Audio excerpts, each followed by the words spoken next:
हमारे चैनल फिर से आप लोग का स्वागत है। आइए देखते हैं बैठचंद मजा आएगा। तो देखिए ओम अभी एक्सरसाइज कर रहा है ना। मुझसे प्यार करती है या नहीं करती? हालत खराब हो सकती ओम ये देखिए इनको देखा भी स्टार्ट नहीं किया। A few moments later. कि अभी बारिश हो रहा है, बाहर का नज़ारा आपको दिखाते हैं। गिरे ना बस। तो देखिए बाहर बारिश हो रहा है और हम अंदर में अपना जिमिंग कर रहे हैं। तो चलिए आगे का ब्लॉग में आप लोग को रोड पे चलते हुए दिखाएंगे। तो आगे के ब्लॉग में आप लोग बने।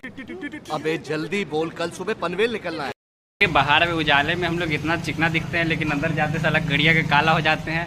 तो चलिए हम लोग के ब्लॉग में तो कुछ खास रहता नहीं, खाली बकचोदी रहेगा। तो चलिए हम लोग अपना बकचोदी का टाइप टॉप करना चाहेंगे। तो देखिए भैया पहले भी ब्लॉग में आ चुके हुए, भैया भी कर रहे हैं। मुँह देखिए भैया का दोनों तरफ से फट रहा है, भैया का भी दोनों फट रहा है। देखिए बाहर भी आ रहा है।